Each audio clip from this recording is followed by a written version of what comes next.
ශාසන ප්‍රතිකර්ම වශයෙන් ගත්තම ඒ අතර ප්‍රධානම දෙයක් තමයි මේ මෙත් වැඩීම. අන්නේ ලෝක සත්වයාට වෙච්ච අවඩ අසාධාරණට වන්දි ගෙවන්න. අපි දන්නවා අපේ කායට ලෙඩක් රෝගයක් කායික වශයෙන් වෙන්න පුළුවන්, මානසික වශයෙන් වෙන්න පුළුවන්, නිකන් එන්නේ නැහැ. පෙර අපි අන්නේ ලෝක සත්වයන්ට කරපු අවඩක් අසාධාරණයක ප්‍රතිඵලයක්මයි ස්ථිර වශයෙන් මෙහෙම එන්නේ.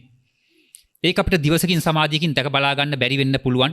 නමුත් හේතුඵල වශයෙන් තේරුම් අරගෙන මෙන්න මෙහෙම ලෝක සත්වයාට මෙත් වඩන කමඨාමනක් වඩනවා නම් මේ කර්ම වේග කැපෙන්න හේතු වෙනවා. එතකොට අර එක ගලෙන් කුරුල්ලෝ දෙන්නෙක් මරාගත්තා වගේ අපි අර ලෞකික වැඩෙත් ඉෂ්ට වෙලා මේ ලෝකෝත්තර වැඩෙත් ඉෂ්ට වෙලා ඒ වගේම තමයි ශාසන ප්‍රතිකර්මයකුත් ඉෂ්ට සිද්ධ වෙනවා. ඒ වගේම තමයි අපි අද මේ කියනවා මේ ග්‍රහාපල කියලා.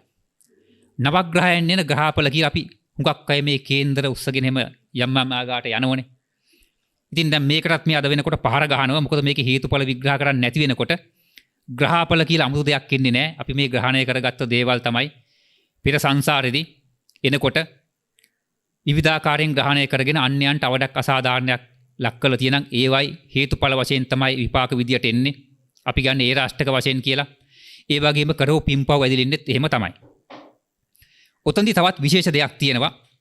ඒ රවි චන්ද්‍ර කුජ බුධ ආදී වශයෙන් එන නවග්‍රහයන්ගෙන් අපි දන්නවාද හුඟක් ඒවට ප්‍රතිකර්ම වශයෙන් දෙන්නේ එක්ක මේ මැණික් අල්ලපු මුද්දක් පළ දන්න කියනවා, නැත්නම් දේව පූජාවක් කියනවා, මොන හරි යන්ත්‍රයක් දාගන්න කියන එහෙම භෞතික දේවල් තමයි දෙන්නේ. ඒව නරකයි කියනව නෙවෙයි. හැබැයි ඒව හුඟක් දෙවනි. ඒ සියල්ලටම විසඳුවක් මේ දහම තුල තියෙනවා. ඒක යටපත් වෙලා ගිහිල්ලා නැවතත් වහරක හාන්තුව මතු කොල්ල දීලා තියෙනවා. ඒ කියන්නේ අපි ওই ග්‍රහය 9න්ගෙන් වෙන විපාක වලට අපිට පුළුවන් එක ග්‍රහයකින් එන ඒ විපාකයට ශාසන ප්‍රතිකර්මයක් කළා අනෙක් ග්‍රහය 8 දෙනාගෙන් වෙන විපාක මැඩපාත්තන්න. උදාහරණයක් වශයෙන් මේ රවි ග්‍රහයකින් එන සිද්ධිය ගත්තොතින් අපි විපාක මේ රවි කියලා කියන්නේ ක්‍රියාකාරීත්වය. ඒ ක්‍රියාකාරීත්වය පෙර නැති කරපු එකේ ප්‍රඥාව නැති කරපු එකේ විපාකේ තමයි රවිගෙන් එන දෝෂෙ විදියට සලකන්නේ. එතකොට මේ ග්‍රහ වස්තු නැතුව ලෝකේ භෞතික වස්තු නැතුව අපිට පිම්පව් පළ දෙන විපක්‍රමයක් නැහැ. ලෝකේ යම්කිසි භෞතික වස්තුවක් මූලික කරගෙන තමයි පිනක් හෝ පවක් විපාක දෙන්නේ. දැන් එතකොට මේ ලෞකික ලෝකේ ඒ රවිගෙන් එන අපල වලට අපි අද කියන්නේ යම්කිසි ඔය මුද්දක් පළඳින්න කියයි නැත්නම් යන්ත්‍රයක් දාන්න කියයි වගේ දෙයක් තමයි දෙන්නේ. හැබැයි මේකේ බුදුදහමේ තියෙනවා හොඳ විසඳුමක්. දැන් මේ ප්‍රඥාව නැති වෙච්ච ගනේ මේ සියල්ලටම මුල වුණේ. එහෙමයි. නවග්‍රහය ගත්තත් ඒ සියල්ලට මුල වුණේ ඒ සියල්ලෙන්ම විපාක එන්නේ අපි එදා ප්‍රඥාව නැතිව අනාබෝධයෙන් කරපු දෙයක්. එහෙනම් අපිට නැවත ප්‍රඥාව මතුවෙන දේවල් කරන්න පුළුවන් නම් අමුතෙන් මුදු පළඳින්න ඕනෙත් නැහැ. යන්ත්‍ර මන්ත්‍ර ඒව කරගන්න ඕනෙත් නැහැ. එකතන ඉඳගෙන මේ සියලු විපාක ගෙවා ගන්න පුළුවන් ක්‍රමයක් තියෙනවා. එහෙනම් ප්‍රඥාව නැති වුණා නම් නැවතත් ප්‍රඥාව නගන්න ඕන. ඒ ප්‍රඥාව නගන්න තියෙන එකම ක්‍රමයයි. ඒ තමයි පළවෙනි එක තමයි මේ ප්‍රණීත සී සද්ධර්මයේ ශ්‍රවණය කිරීම. එහෙමයි. දෙවනි කාරණය ඒ ශ්‍රවණය කර සී සද්ධර්මයේ ඒ ප්‍රණීත බණ දහම සිහි කිරීම නැවත ආවර්ජනය කිරීම. තුන්වෙනුව අන්නේ ලෝක සත්‍යයන්ටත් ඒ සී සද්ධර්මයේ බණ දහම අහන්න සැලැස්වීම.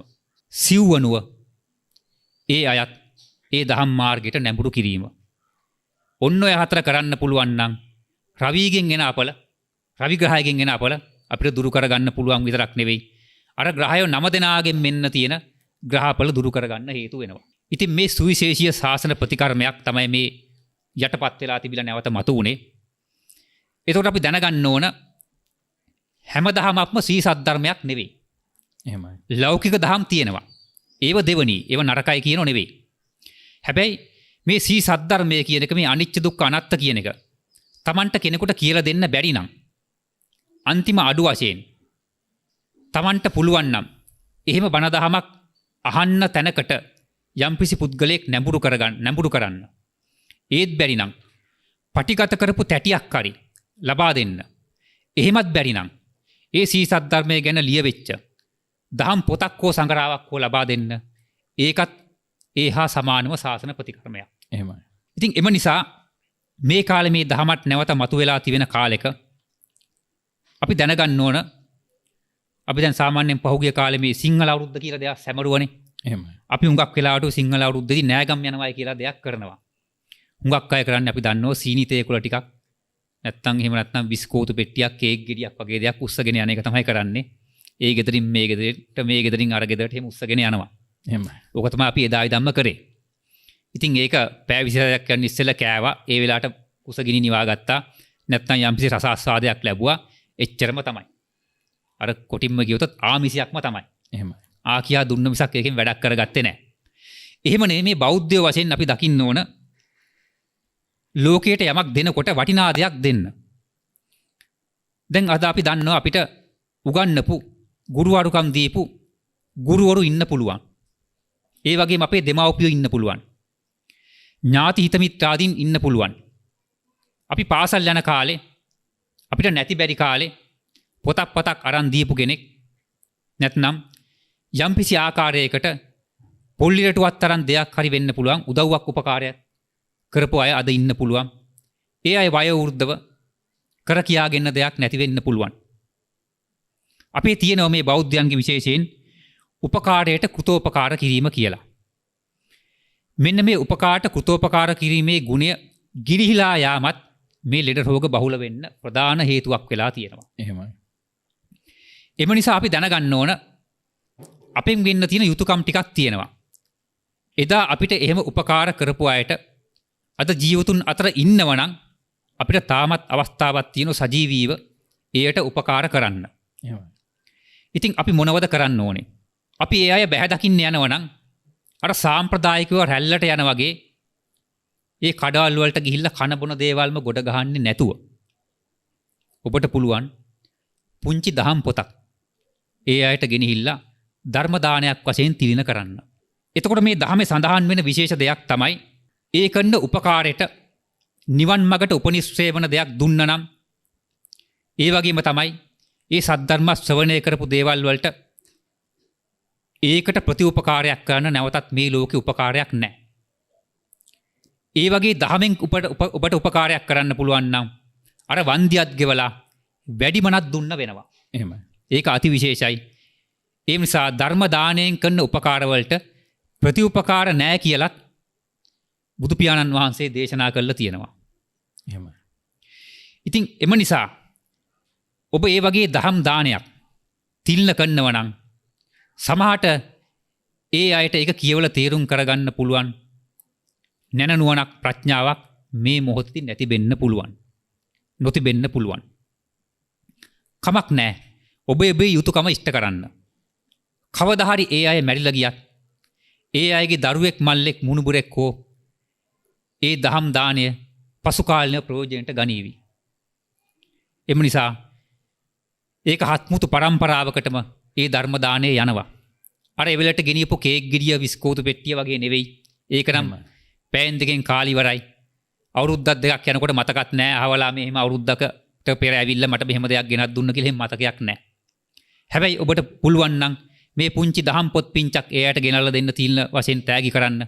අන්නර බුදුහාඳුරු කිය දේශනා කරපු ඒ උපකාරට ප්‍රතිඋපකාර කිරීම සැබෑ වශයෙන්ම කරා වෙනවා.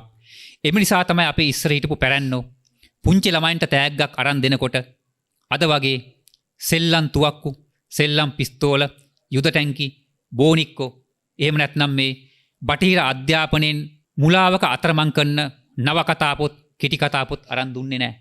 එහෙමයි. ඉස්සර ළමයෙකුට තෑගි දුන්නේ වැඩි හිටියෝ.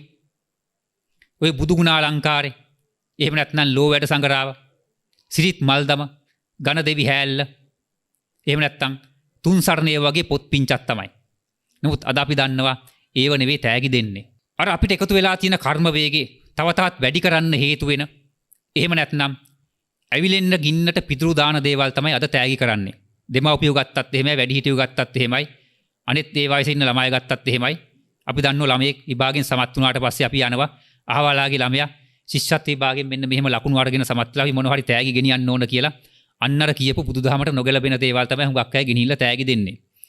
ඉතින් මේ තවත් යටපත් වෙච්ච සාසන ප්‍රතිකර්මයක් තමයි මේ වහරගහඬු විශේෂයෙන්ම කිව්ව දෙයක් තමයි ළමයෙකුට වුණත් කමන්නේ පුංචි ළමයෙකුට තෑගි දෙනවා නම් ඒ ළමයේගේ සසර ගමනට කවදා හරි හේතු වෙලා කවදාවත් අසත්පුරුෂ නොවන දුගතිගාමී වෙන්න හේතු නැති වෙන ආකාරයට තෑග්ගක් ඒ ළමයට තිල්න වශයෙන් දෙන්න කියන කාරණය.